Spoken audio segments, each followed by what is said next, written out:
가자지구 북부에 진입한 이스라엘의 보병과 탱크 등 지상군이 작전을 벌이고 있습니다. 가자지구 남부 국경의 한 터널 입구에선 이스라엘군과 하마스의 총격전이 벌어졌습니다. 이스라엘군 라디오 방송에 따르면 현지 시간 29일 가자지구 땅굴에서 나온 하마스 무장대원 다수를 이스라엘군이 사살했습니다. 영국 시사지 이코노미스트는 이스라엘군이 이번 공격에서 가자시티의 북부와 남부에 남아 거점을 장악했다고 보도했습니다. 후방에선 베냐민 네타냐후 이스라엘 총리가 애슈도드에 있는 해군 부대를 방문해 철통 방어를 주문했습니다. קיבלתי עכשיו דיווחים גם אישיים מכם, מכל אחד מכם, וגם ראיתי סרטונים על העבודה המדהימה שלכם להגן על המדינה, ובלמתם אותם, ועדיין אתם בולמים אותם, והרגתם בהם, ולא נתתם להיכנס. 이에 맞서 하마스는 국경에서 이동하는 이스라엘군에게 반격하는 장면을 공개했습니다. 장갑차 행렬을 향해 로켓포 한 발이 날아가 한 대에 명중한 후 큰 폭발이 일어납니다. 하지만 지난 7일 전쟁 발발 이후 계속된 이스라엘의 공습으로 베이트 라이아 등 가자지구 북부는 완전히 폐허가 됐습니다. 지금까지 가자지구 사망자만 8,000명이 넘는데 지상전으로 더 큰 인명피해가 불가피합니다. 이에 따라 이스라엘이 민간인 희생이 불가피한 전면전 대신 저강도의 지상전을 택할 것이라는 예측은 이미 여러 차례 나왔습니다. 이와 관련해 이스라엘 고위당국자가 지상작전이 몇 달에서 길게는 1년은 걸릴 것이라고 말했다고 전해지기도 했습니다. 하지만 이스라엘은 브리핑을 열어 가자지구 주민들에게 대피하라고 또다시 촉구했습니다. בשבועיים האחרונים אנחנו קוראים לתושבי צפון רצועת עזה והעיר עזה להתפנות דרומה באופן זמני. ההתפנות דרומה היא לביטחונם האישי. 매우 긴급하다고 한 만큼 최후 통첩이라는 해석도 나옵니다. 대규모 지상작전과 저강도 장기전에 대한 전망이 엇갈리고 있습니다. YTN 이상순입니다. 요란한 공습 사이렌이 울리고 이스라엘을 향해 레바논 무장정파 헤즈볼라의 로켓포가 날아듭니다. 이스라엘군과 헤즈볼라는 가자지구 분쟁 3주 이후 매일같이 총격전을 벌여왔습니다. 이스라엘의 지상전이 본격화하며 이란은 레드라인을 넘었다고 경고했고 전선은 이스라엘 북부로 확대되고 있습니다.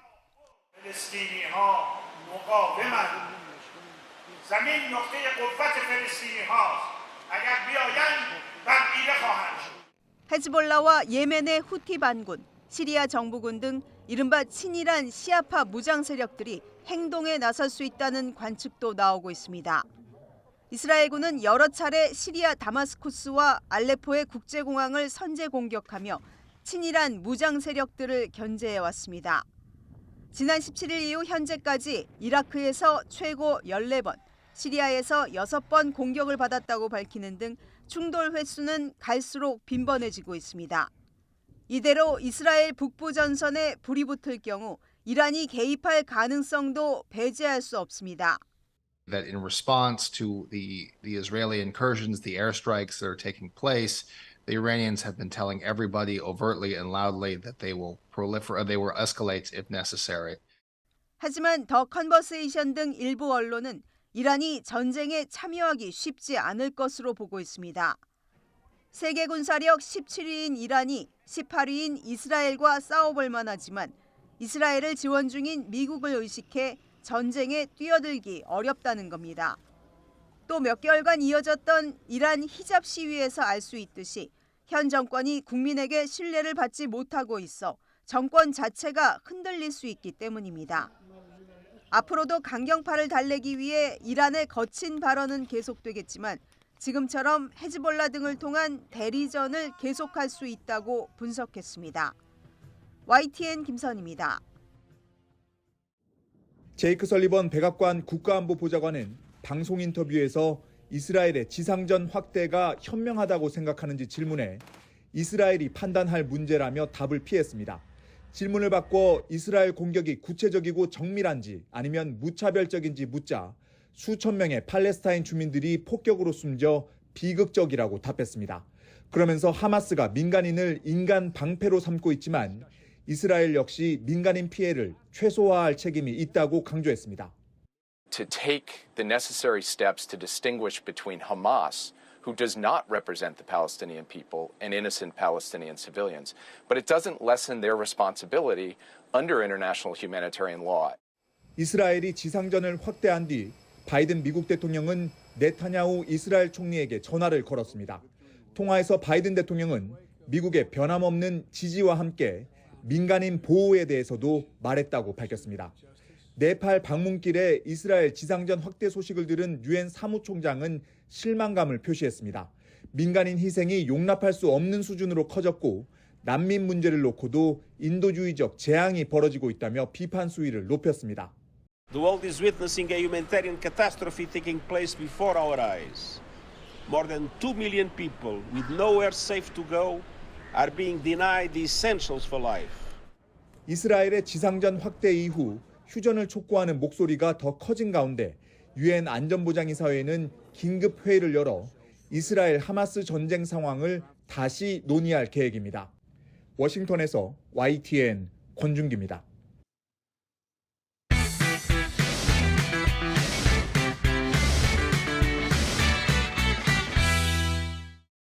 1년 전 159명의 희생자가 발생한 이태원역 1번 출구 앞 골목. 작은 포스트잇에 추모 메시지를 적기 위한 시민들의 행렬이 끊이질 않습니다. 희생자들을 위로하기 위해 시민들이 자발적으로 가져다 둔 과자와 음료, 꽃도 수북이 쌓였습니다. 그러니까 1년 되도록 마음만 가지고 있다가 너무 미안한 마음이 들어가지고 오늘 찾아와서 추모를 하려고 왔습니다. 희생자들의 넋을 위로하기 위해 종교계도 뜻을 모았습니다. 국내 4대 종교는 이태원 참사 1주기 합동 기도회를 열고 각자의 방식으로 애도를 기원했습니다. 유족과 시민들은 기도회를 마친 뒤 용산 대통령실 앞과 삼각지역을 거쳐 서울광장까지 행진을 이어갔습니다. 서울광장에서 열린 이태원 참사 추모제에는 주최 측 추산 5,000명 넘는 시민들이 모여 빼곡히 자리를 채웠습니다. 기억, 추모, 진실을 향한 다짐이라는 제목으로 열린 추모제에는 참사의 진상 규명과 책임자 처벌 등 사고 재발을 막기 위한 요구가 이어졌습니다. 이제 우리에겐 특별법만이 가장 중요한 과제입니다. 특별법은 이태원 참사의 원인과 재발 방지를 논할 수 있는 가장 중요한 법입니다. 2시간에 걸친 행사에선 추모 공연이 진행됐고 세월호 등 참사 유족들의 추도사도 이어졌습니다. 추모제는 유족들이 직접 희생자들에게 적은 편지를 낭독하고 사랑하는 동생아, 그 이후로 벌써 1년이 지났네. 나는 그리고 우리 엄마 아빠는 악착같이 버텼어. 너는 얼마나 살고 싶었을까를 떠올리며 의미 있게 하루하루를 살아보려고 애썼단다. 159명의 희생자 이름을 하나하나 부르는 것으로 막을 내렸습니다. 강가희님 기억하겠습니다. 강은경님 기억하겠습니다. 여야 국회의원들과 여러 시민단체, 이태원 참사로 자국민이 숨진 해외 사절들이 추모제에 참석한 가운데 윤석열 대통령도 유족들의 초청을 받았지만 정치 집회가 될 수 있다며 자리하지 않았습니다. YTN 윤웅성입니다. 시중에 판매 중인 우유입니다. 국산 우유는 1리터에 3,000원 정도이지만 독일이나 폴란드산 멸균 우유는 2,000원 정도면 살 수 있습니다. 소비가 줄면 가격을 내리는 다른 상품과 달리 원유는 해마다 낙농가와 유업계가 협상을 거쳐 가격을 정합니다. 수요가 줄어도 원유 생산비가 오르면 가격이 오르는 구조인데 낙농가는 사료값이 매년 올라서 어쩔 수 없다는 입장입니다. 올해도 낙농진흥회는 음용유용 원유 가격을 지난해보다 리터당 88원 올린 1,084원으로 결정했습니다. 이에 따라 이번 달부터 국산 흰우유 출고 가격도 줄줄이 올랐습니다. 하지만 지난 2001년 36.5kg이었던 국내 1인당 연간 흰우유 소비량은 지난해에는 26.2kg으로 크게 줄었습니다. 소비자들은 이해하기 어렵다는 반응입니다. 소비가 줄면은 좀 싸게 팔아가지고 소비가 더 늘어나도록 해야 되는데 소비가 준다고 해가지고 계속 올라가니까 그건 더 이상한 거잖아요. 반면 상대적으로 가격이 싼 외국산 멸균우유 수입량은 해마다 증가세입니다. 지난해 우유 수입량은 2017년보다 9개 넘게 규모가 커졌습니다. 오는 2026년부터 자유무역 협정에 따라 미국과 유럽연합에서 들여오는 우유 관세율이 사라지기 시작하면 수입량은 더 늘어날 전망입니다. 국산은 갈수록 가격 경쟁력이 떨어질 수밖에 없는 겁니다. 익명을 요구한 유업체 관계자는 이제라도 낙농가, 제조사, 정부가 힘을 합쳐 국산 우유 경쟁력을 높이려고 노력해야 한다고 말했습니다. 낙농진흥회는 과거 소비가 정체돼 원유 가격을 동결하거나 내린 적도 있다면서 외국산 제품과 경쟁할 신제품을 개발하는 식으로 대응하고 있다고 밝혔습니다. YTN 최기성입니다. 현재 국민연금은 돈을 덜 내고 더 받는 확정급여형 방식입니다. 받을 돈의 수준을 미리 정해놓는 건데 우리나라와 일본, 캐나다 등 20개 나라가 채택하고 있습니다. 정부는 지난주 국민연금 개혁안을 발표하면서 이제 다른 방식을 고민해보자고 제안했습니다. 인구 경제 여건의 급속한 변화에 대응하기 위해서는 다른 선진국에서 채택하고 있는 자동 안정화 장치를 도입하거나 확정기여 방식으로의 전환에 대한 국민 의견 수렴이 필요합니다. 확정기여형은 낸 만큼 돌려받는 방식으로 재정이 안 좋아져도 내가 낸 돈은 받을 수 있지만 연금액 수준이 낮아져 보장성이 떨어질 가능성이 큽니다. 자동 안정화 장치는 경제 상황에 따라 보험료율이나 소득 대체율을 자동으로 조정하는 건데 역시 연금액이 깎일 가능성이 큽니다. 복지부는 청년 세대가 돈을 내기만 하고 받지는 못할 수 있다는 의견이 많은 만큼 방향 전환을 고민하자고 밝혔습니다.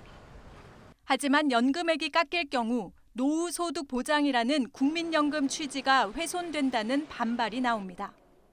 우리는 88년도 어떨 때가지고 아직 국민연금이 성숙기도 안 되었고 그리고 실제 받는 금액도 60만 원 이하인데 거기서 기대 연명 늘어났다고 더 깎으면 그건 국민들이 도저히 받아들일 수가 없는 그런 구조이기 때문에 복지부가 세대별로 보험료율 차등 적용을 검토하는 가운데 연금액 수준에도 손을 대겠다는 이런 제안에 중장년층의 반발도 불가피할 전망입니다.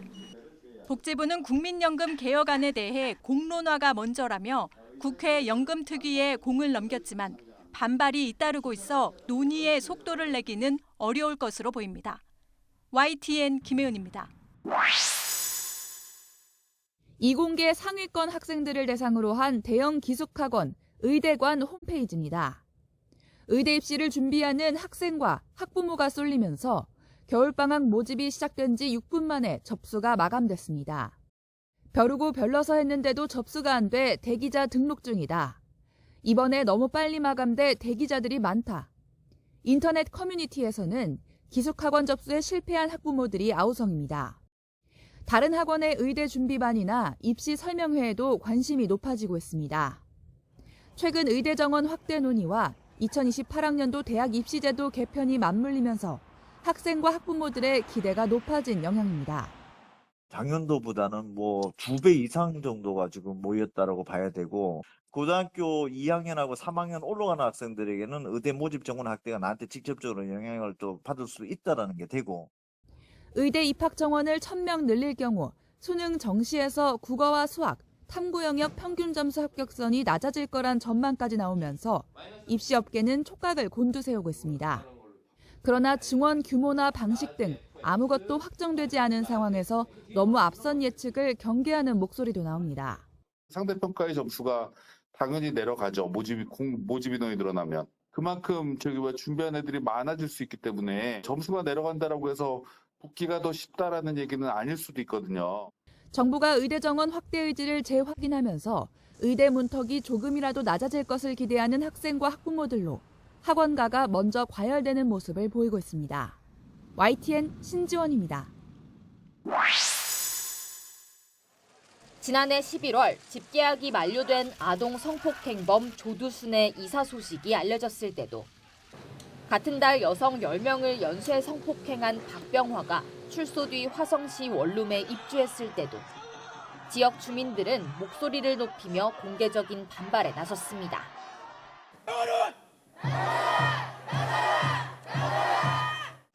성범죄자의 출소 이후 거주 문제를 두고 사회적 혼란이 불거지면서 법무부는 최근 대안을 제시했습니다. 고위험 성범죄자의 경우 출소하더라도 한동안 국가나 지방자치단체가 운영하는 시설에 살게 하는 한국형 재시카법을 내놓은 겁니다. 법무부는 그러나 구체적인 시설 후보군은 미리 정하면 논의 자체가 왜곡될 수 있다며 추후 협의에 정할 사항으로 남겨뒀습니다. 갈등의 핵심이 될 수 있는 내용을 빈칸으로 둔 법안이 입법 예고되면서 정치권에서는 이런 말까지 나왔습니다. 사회적 논란은 벌어지고 그러는데 장관은 총선 출마하겠다고 이렇게 몸을 빼거나 그러시진 않겠죠. 총선이 많은 분들에게 중요하시겠지만 모든 국민에게 그게 인생의 전부는 아니거든요. 지금으로서는 이게 최선의 방안이라는 말씀을 드린 겁니다. 넘어야 할 산은 이뿐만이 아닙니다. 우리 헌법은 거주 이전의 자유를 기본권으로 규정하고 있어 당사자들이 위헌성 다툼에 나설 수도 있습니다.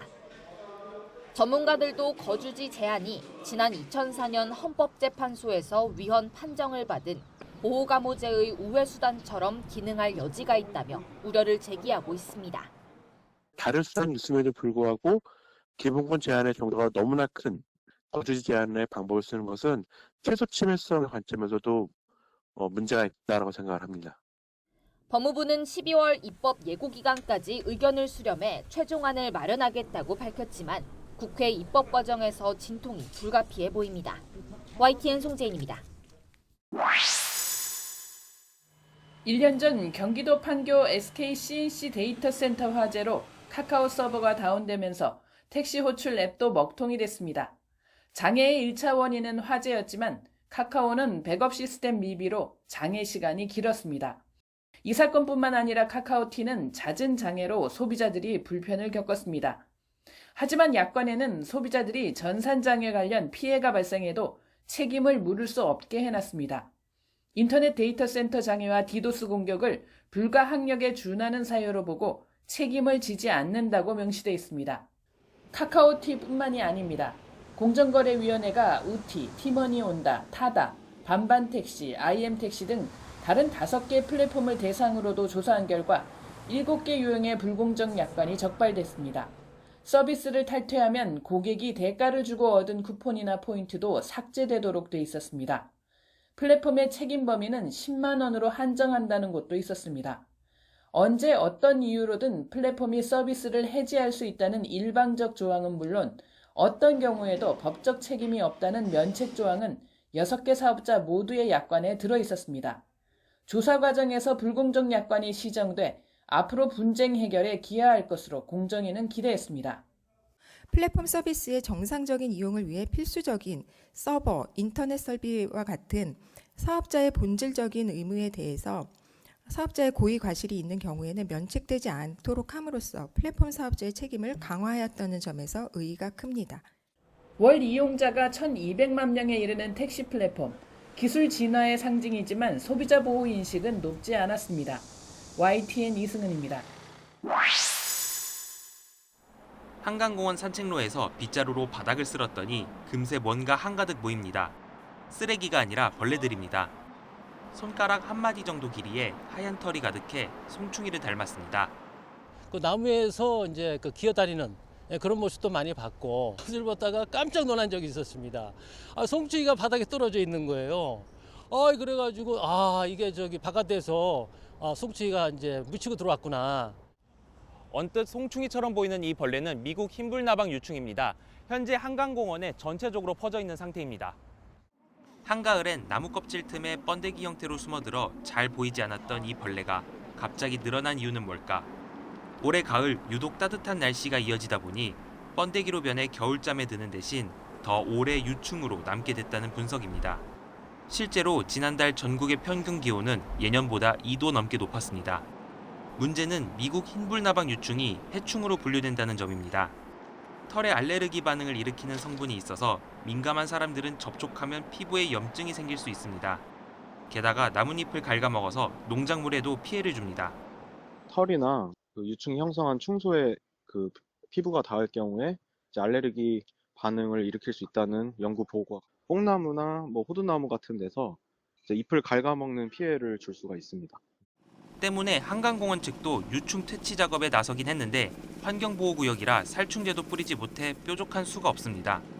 이 한강이 수질 보존구역이라 약을 못 치게 돼 있습니다. 그래서 저희가 할 수 있는 거는 지금 방법이 그래도 고압 살수기를 뿌리는 게 제일 낫기 때문에 성충의 짝짓기를 방해하는 게 친환경적인 퇴치 방법으로 제시되지만 아직 연구 초기 단계라 당장 활용할 수는 없습니다. 이런 가운데 미국 흰불나방 유충이 내년에는 더 늘어날 거라는 전망도 나와서 대책 마련이 시급해 보입니다. YTN 윤태인입니다.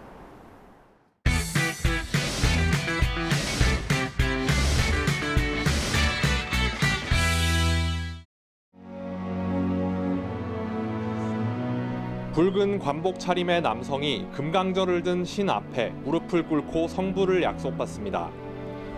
깨알 같은 산스크리트어 글자 옆으로 연꽃과 나팔 등 장식물들이 마치 부적처럼 정사각형을 이뤘습니다. 통일신라 사람들이 소원을 이뤄준다며 지니고 다녔던 일종의 부적, 수구다라니경입니다. 16조각으로 찢어졌던 판본을 국립경주박물관이 복원해 처음으로 공개했습니다. 외우는 즉시 개인의 어떤 희망, 질병을 없애주고 복되게 해주고 아픈 것을 낫게 해주고 이런 여러 가지의 희망을 담아서 다라니를 쓰고 외웠을 때 그 소원이 즉시 이루어진다라는 그런 내용이 있습니다. 수구다라니경은 경주 남산에서 금동으로 만든 통과 함께 발견됐습니다. 종이를 분석한 결과 통일신라에서 쓰던 당나무 한지로 조사돼 국내에서 가장 오래된 필사본임이 확인됐습니다. 동아시아에서 거의 유일한 예인데요. 한자본 다라니, 수구다라니와 또 산스크리트본 수구다라니가 같이 나온 것, 또 그것을 담았던 경함이 상태가 굉장히 좋은 상태로 전해지고 있다는 것은 천년 전 누군가의 간절한 소망이 담긴 수구다라니경은 내년 1월 28일까지 국립경주박물관에 전시됩니다. YTN 김근우입니다. 기록소년단 BTS의 레코드에 도전하는 4세대 대표 그룹은 스트레이키즈입니다. 한국과 일본 5개 도시에서 10차례에 걸친 대규모 돔 투어를 성사시켰고 BTS에 이어 두 번째로 미국 빌보드 200 차트 정상을 3번이나 찍었습니다. 스트레이키즈는 다음 달 발매하는 미니 앨범을 통해 새 기록을 쓰겠다는 계획입니다. BTS 소속사 동생 그룹인 투모로우 바이 투게더도 해외 가수로는 최초로 일본 오리콘 주간 앨범 랭킹에서 9개 앨범 연속 1위를 기록했습니다. 그룹 세븐틴은 올해에만 앨범 1000만 장 판매고를 올리며 무서운 팬덤 화력을 자랑했습니다. 9개월 만에 1000만 장 아티스트로 올라선 세븐틴은 최근 발표한 음악의 신 앨범으로 활동 정점을 찍겠다는 각오입니다. 최고가 되겠다는 1년 만으로 지금까지 더 높은 곳, 더 넓은 곳을 향해서 달려왔고 쉼없이 달려온 끝에 더할 나위 없는 행복의 순간인 세븐틴 세븐이 펼쳐졌다고 생각합니다. BTS가 단체 활동을 멈춘 사이 4세대 아이돌이 새로운 도전사를 쓰고 있는 가운데 솔로로 활약하는 BTS 멤버들의 방어 역시 만만치 않습니다. 특히 정국과 지민은 솔로곡으로 각각 빌보드 핫백 차트 1위를 찍으며 성공적인 홀로서기 성과를 거뒀습니다. 정국은 다음 달 정규 앨범을 내며 본격적 활동을 앞둔 만큼 기록 경신에 도전하는 K-팝 그룹의 왕좌 쟁탈전은 더 치열해질 전망입니다. YTN 차정윤입니다.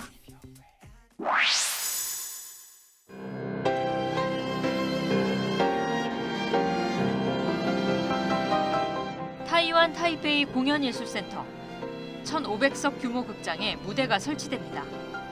한국어로 타이완 관객을 만난 작품은 대학로 창작 뮤지컬 라흐마니노프.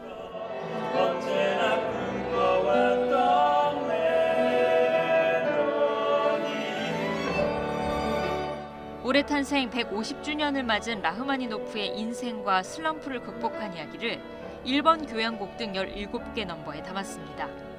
열흘 동안 공연장을 가득 메운 타이완 관객들은 한국 창작 뮤지컬의 작품성에 찬사를 보냈습니다. 剧本的整个架构还有台词都可以触发你内心的对于音乐的那种热爱，还有灵魂的真挚的心。 타이완과 공동 제작해 현지 캐스팅한 창작 뮤지컬 어린 왕자도 올해 2번째 타이완 투어가 진행 중입니다. 지난해 한국문화예술위원회 창작 뮤지컬 해외 진출 지원작으로 선정되면서 타이완행이 이뤄진 건데 무대와 조명, 의상 모두를 한국에서 공수해 무대에 올렸습니다. 대학로 창작 뮤지컬이 타이완 무대에 진출하기 시작한 건 지난 2018년 팬레터부터입니다. 때로는 달콤하고 때로는 잔인해 홀리고 빠져들어 누구도 거절하지 못해. 2019년에는 당시 국내 100만 관객을 돌파했던 김종옥 찾기가 타이완에 진출해 한국 창작 뮤지컬의 작품성을 인정받기도 했습니다. 那无论是在 剧本、音乐，然后舞台灯光、影像，甚至演员的各方面的配合，都可以让大家获得很大的满足。那再来比较重要的事情是，虽然这些作品呢可能主打的不是非常华丽丰富的画面，但是作品的故事呢都能够碰触到观众的内心。 타이완 시장에서 가능성을 확인한 대학로 창작 뮤지컬들은 탄탄한 스토리텔링과 실력을 바탕으로 중국을 포함한 싱가포르 등 세계 무대로의 확장도 모색하고 있습니다. YTN 홍상입니다.